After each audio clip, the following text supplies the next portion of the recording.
Okay, so let's move on to our first panel. So first of all, can we have a round of applause for Mr. Luke English from Lacey Solicitors? Thank you very much. And a round of applause to Jamie Pullman from Musicians Union. Thank you very much. I like applause at the beginning because it means I don't have to do anything. Great. So we're gonna do a Q&A. So we'll have some questions, and then if you guys have got any questions afterwards, just stick your hands up and we'll go from there. So welcome to CMI. Nice to see you again. Thank you for your support. I think this is our 6th one now, so it's great to have you guys on board. So let's start off. I'm going to go straight over to Jamie. Can you just tell us briefly about what Musicians Union is? Yes, of course. The Musicians Union represents musicians. We don't have commercial partners. We don't sell your data on. We are purely on behalf of musicians.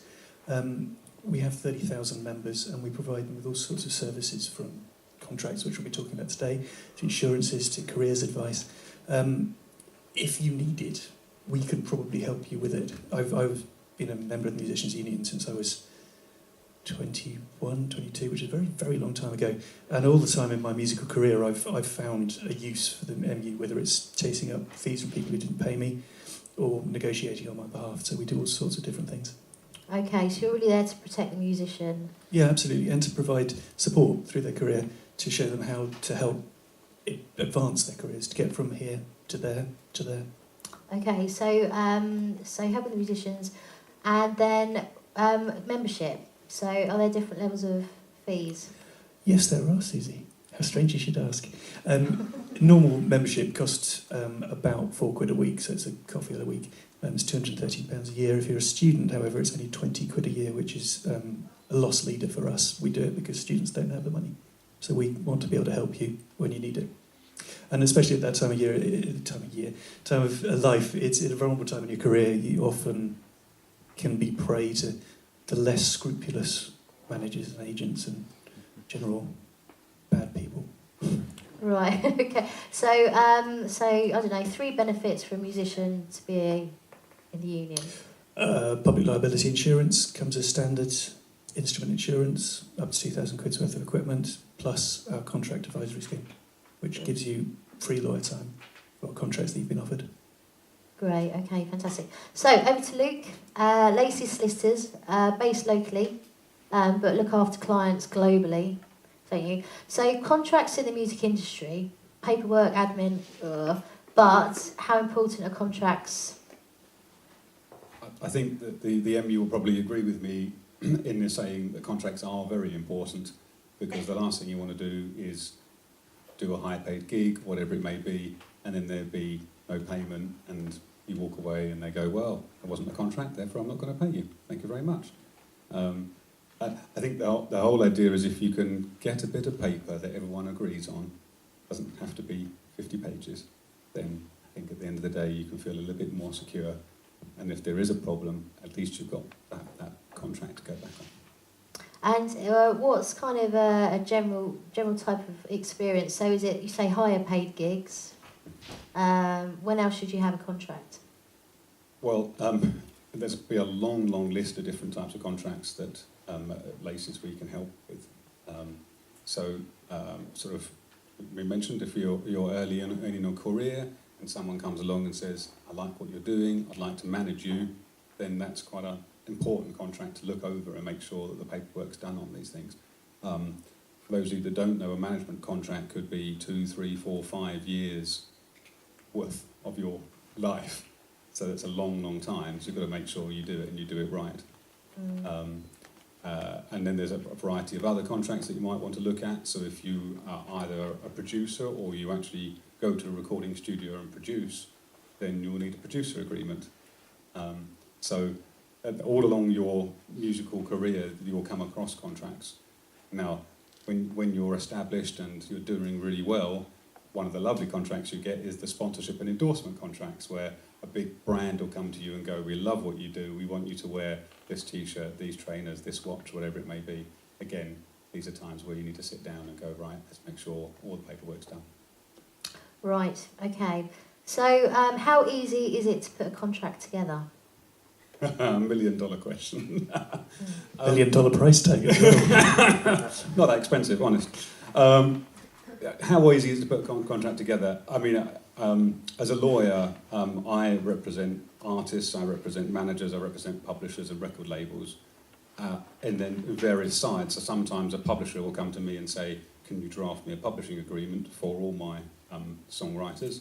Sometimes I'll have an unsigned artist to say, I'm being asked to sign this management deal, can you look at this? So sometimes the contracts come to me because someone else has written them, and sometimes I have to write them for the person I'm representing. But I'll always sit down with them to make sure that this isn't a copy and paste, this isn't a template, this is something that's personalised to you, you're comfortable before we even send it to anybody.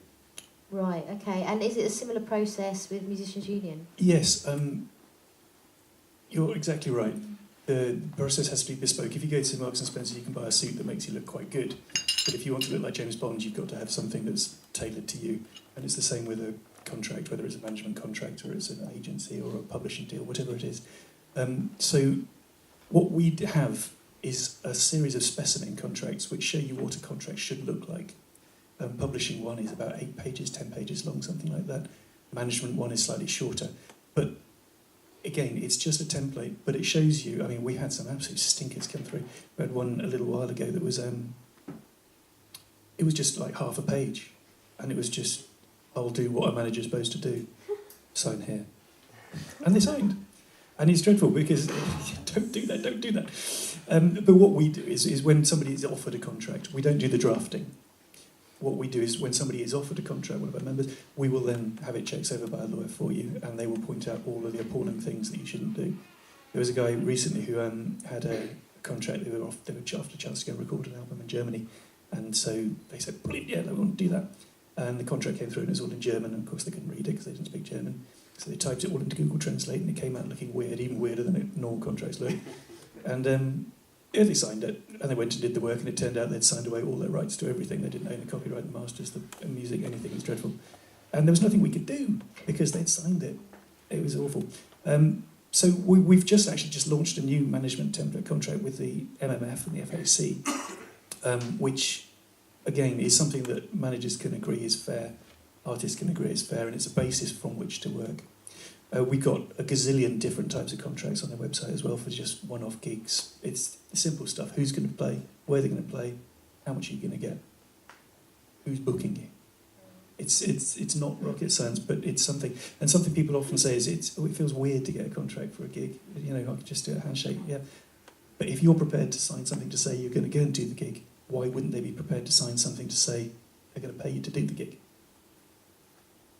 It's simple. If they aren't going to do that, write them an email. Like you were saying, just get something. Write an email saying, just so getting it sure, we're going to be there at 7, load-ins at 6, we're going to get 200 quid. Is that right? If they come back and say yes, then we've got something to work with if they don't pay you. We'll look at things, we'll amend them, we'll get back to you with the negotiating points, and then we can negotiate for you on your behalf if you're not confident to do that. So we can do that, but if you want something totally new drafted, you'd need to go to a guy like you. It's funny, we've mentioned this already. I have a Twitter profile, and my little line is, don't sign a contract without dropping me a DM. Because as you said, the thing that breaks my heart the most is an artist comes to me and says, I've just signed this contract, I've just read this point, and it says I've signed away my copyright, whatever it may be. And 9 times out of 10, as you said, that's it. There is no get-out clause. These contracts are, you know, once you sign them, you sign them. So that's the hardest part for me, because I'm thinking, oh, if only you'd contacted someone beforehand and we could have gone through it to make sure that hadn't happened. So it's very difficult. Yeah, sometimes it can feel like an odd thing to do, to go to a lawyer and hand over cash to be told something.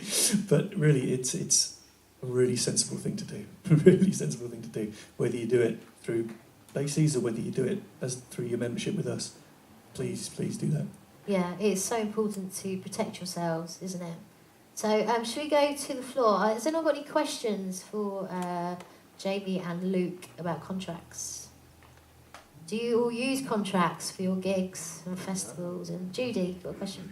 Is it a good idea to have band member contracts as well? Now that's an interesting... Well, this comes under the heading of boring but important. You're talking about partnerships at that point. And yes, that's something we can offer you, a partnership deal bespoke to your band needs, because if you don't know, if you're working together, the Partnership Act was written in something like 1890, and it's not particularly relevant to how musicians work these days. And it says if you're working together, sharing profit and loss, which means as simple as chipping in the petrol to get to a gig, or your mic stands, whatever it is you need, and then you're divvying up the money that you get at the end of it, you're probably in a partnership. And what that means is that all of you equally own all of the assets of the band. So if somebody comes in as a singer and they've got nothing but a pair of castanets, and then they leave, they can walk out with a quarter of the assets. So it's worth making sure you know between you what you want to be fair. Great, okay. Can I actually put a question to the audience? and this is sometimes where people have heart attacks, but hear me out, okay? Put your hand up if you record in a studio. Fantastic, okay. Now keep your hand up if you have a producer agreement with your producer that you recorded with. 1, 2, okay. This is the reason you're here, okay? But some information that sometimes is shocking, but actually could save you a lot of grief. To bore you slightly, but this is why this is the contracts part, the very beginning of the session. Here we go.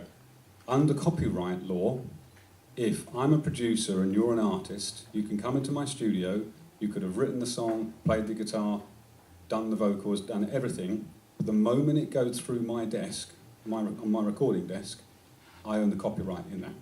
Okay? So you might think you're walking out of the studio with your master or whatever it may be, and that's yours. It's not. It's actually the producers. The producers will own that.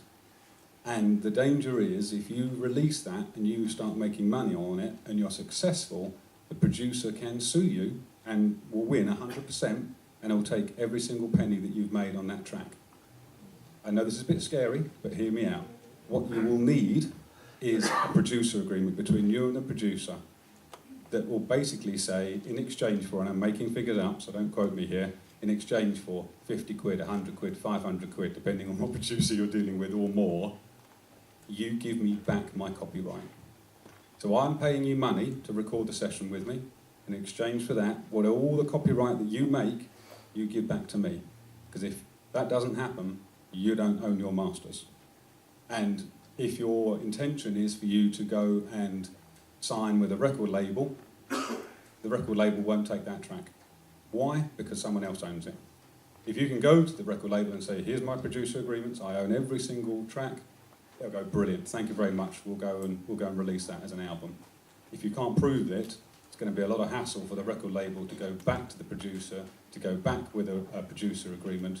And if I was the producer, I'd go, well, I might have been paid 500 quid, but now you're signed to Universal, I'm going to, £500,000, please, whatever it may be, because they want that track. So if you walk away from anything from this session today, along with knowing that there is availability for support and advice on contracts, it's please get producer agreements sorted, because if you don't... Yeah, you're absolutely right. We've had quite a few people fall into that trap over the years. And something else that often happens is when you're working with a producer who's having creative input into what you're doing, that can affect who owns the song as well, because we've got something called a song share agreement where you can all just write down who owns the copyright and what percentage is in the song. We have something else called a pre-recording agreement where you can all agree that you're going to go into the studio and you're going to let something happen. You don't know who's going to be the most creative. Things are just going to happen in the studio. And so you all agree that this recording can take place, but it can't be used by anybody until you've agreed who owns what in that recording. So those are two really important things to do. Can we touch on copyrights? Because we have so many artists in the room that write fantastic original music. So, Luke, can you give us some advice on how to copyright your music? One of the things we always recommend is actually, who here is members of PPL, PRS? Fantastic, okay. If you're a songwriter, I would always recommend when you've finished writing that song, if you're registered with these guys, and if you're not, please do so, filling in their form and sending it off so that they've now got a register of your music. because if anyone tries to use it, then you're going to be the first person to have registered it on their database, and more importantly, if it's ever played in the public domain, then you can start receiving royalties on it.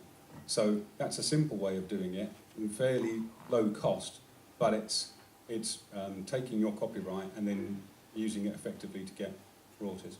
We do something very similar as well as copyright registration scheme, that when you've written something, we'll send you a CD, you just burn everything onto it, whether it's the dots, the tracks, whatever it is, and we'll keep it in a safe and accompany you to court and go, ta-da! Great, thank you.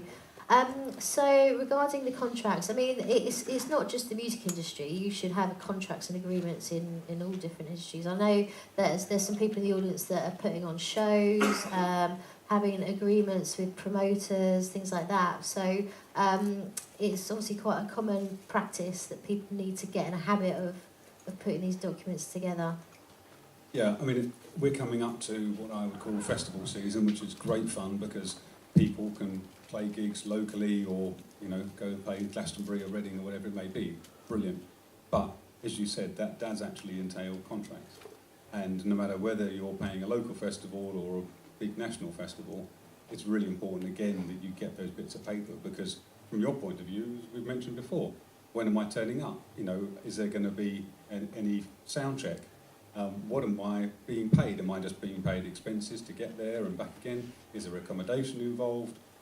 If I am getting paid, how is that payment done? Am I getting paid 50% up front, 50% at the end? And we're talking about copyright here. When you're doing a lot of these festivals, a lot of people are recording you. So who's recording me? Who has this footage? And who has the right to use that footage? And if I think that actually I had a really bad day and my throat was a bit rusty and wasn't the greatest recording and I don't really want it on YouTube, do you have the right to say to the festival, I'm sorry, but can we get rid of that? Because that's a bit embarrassing. So all these things crop up. Yeah, I'm not a big fan of festivals that want to record people when they're playing because half the time the recording equipment they've got isn't good enough, so you're not going to sound as good as you do in real life. And it doesn't put a good impression of you out on stage. So really think hard about that one. Sure. Are there any other questions or comments? I've got one. Dave? On say, someone going to a talent competition, what's the sort of MO for that? Do they need contracts to sign up? Sorry, Dave, go on. If they get into the competition, they go on to other things with that competition, how does that work?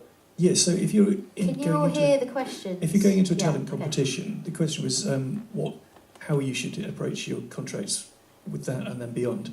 So, yes, you definitely need something at the beginning. Just saying, here I am, this is what I'm going to be paid, this is what I stand to win. Sometimes competitions aren't worth doing because what you stand to win is something you could just do anyway. You'll forget people are doing spoof competitions, basically. Say, if you pay, 50 quid to enter, we can do this and we can do that, and then you'll win a recording thing. And you don't. It's all a bit. But then, as you move on, if sometimes the offer is a management contract, definitely get that checked out because the first contract you're offered is always the best one for the other person. And especially coming out of a talent competition, the managers are sort of circling like sharks. So the people who do that in the actual competition themselves, they've got no rights over you. You're just going there for a one-off. You do well in it, they've got no... Not unless you've signed something saying. You own me for the next 5 years. No. I think Teen Star do contracts. I'd double check that. We'll talk about that another time. Open Mic UK, yeah. So if you are going into competitions, just come and talk to us and we'll double check the paperwork. I've been fortunate to work with people that have done very well in The Voice and Britain's Got Talent and X Factor, and you will sign a generic contract just turning up on the auditions, and then the further you go on, the sort of more detailed and the longer the contract's going to get.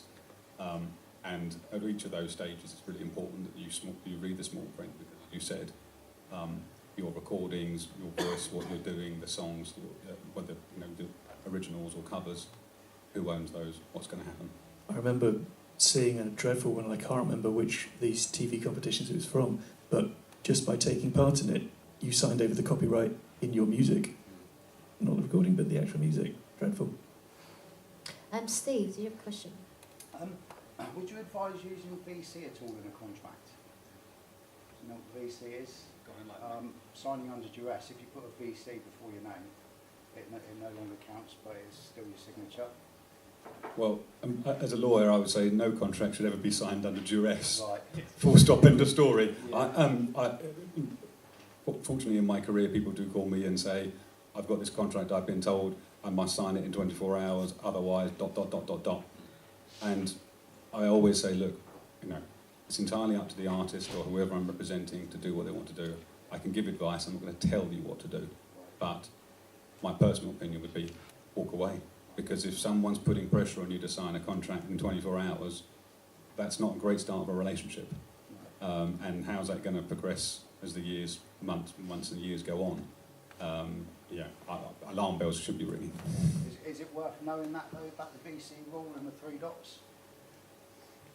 I wouldn't sign it, full stop, end of story. Yeah, if somebody really wants you to sign, they're going to wait a week. And most contracts say by signing this, you agree that you have had independent legal advice. Get that independent legal advice and take notice of what it says. If somebody's saying, if you don't sign this in 24 hours, you're out of here, that sounds like good advice. You're out of there. Okay, thank you. Fraser. Yeah, you mentioned about registering the tracks. Yeah. Is that just an audio upload, or I've got hundreds of tracks where I don't want to spend a week writing out all the chords and lyrics? No, you can just burn it onto a CD. Yeah. Burn it onto a CD and then you send it to us. The other question was, you mentioned about emails being legally Useful. Yeah, would that stand up in court? We'd rather have a contract, but at least if you've got an email saying, yes, I'm booking you and I'm agreeing I'm going to pay you this much, that's something we can work with. Yeah. There's one last question. If someone comes to me with a job and I have no idea how long it's going to take, because it could get really creative, that's kind of a massive sticking point for me. I don't know how to quote them and how to kind of put that in a contract. Yeah, okay, so if it's like a media commissioning thing, if somebody's coming to you and saying, I want you to do X amount of minutes of music for me, but that might then increase, is that the sort of thing you're talking about? Well, I've just finished working on a tour, which is like an hour and a half score, so that could be 6 months. I could complete it in 2. I don't know. I have no idea, because it's so big, and they could only use me for bespoke things on it, or the entire thing. So. Well, we have media commissioning contracts and fee guidelines which say how much you should be paid per minute or per bar or however it is you're being commissioned. Yeah. So you'd be able to say, right, if you're going to use 30 seconds of music, this will be the fee, but if you're going to be using 90 minutes of music, here's the fee. And also, I don't know until I get into the creative process how long it's going to take me, because it could be as simple as, okay, I've finished, it's just the piano, and now it's an entire orchestra, it's taken me 3 extra days. Yeah. I mean, again, we've got guidelines for the different rates for orchestration and all that sort of stuff. And where can I? On our website. I think the other question is, and it sounds a bit rude, but what's the budget? First and foremost, okay, guys, talk to me about what sort of budget you've got, and then I can then take that and then go, look at the detail and go, okay, right, for that sort of budget, I know I can factor in a week's worth, 2 weeks worth, whatever it may be. So that'll help. Great. Any other questions or comments? Okay, how are we doing for time? 5 minutes, great. Okay, so just touching on Musicians Union membership. So if you're not a member and you're thinking of joining, it's £20 if you're a student. Yep. And it's just over 200 if you're not. Yep, and that's still a bargain. And you'll get legal advice. You get legal advice, you get insurance, £2,000 worth of instrument and equipment insurance. And that's not just your guitar or whatever it is you play, it could be your laptop if you use that for composing. So that's covered. Public liability insurance up to 10 million quid, so if you push over a speaker stack and squash somebody, so long as they're not worth 11 million quid, you're fine. I actually used that without knowing it. This is one of the reasons I've stayed in the MU all my life, is when I was working in a pit, we were doing a tour, and I stepped back in the pit, and it was black, and I trod on somebody's double bass, and I put a great big crack out the back of it. And he said, well, are you in the MU? And I said, yeah. He said, well, that's all right then, because you've got public liability, it's covered. Oh, didn't know that, brilliant. So that was good, I didn't care. He got his bass glued back together, and frankly it was double bass, so it didn't make any difference to the sound anyway. Okay, thank you, Joey. And Luke, Lacey Solicitors, always there to help the other end of the phone, which is great. So it's creating contracts and looking at contracts, and you're just a brilliant person to know, just, you know. Thank you very much. Well, it's quite the kind of the scary unknown a little bit, I think. So it's nice to have that expertise, especially in the music industry. Well, it's great to be down here now. Looking forward to lots and lots of time, spending time with people like this. Absolutely, yeah. So contracts. So no more questions? We're okay. Brilliant. Guys, thank you so much. Round of applause. Pleasure. That's great.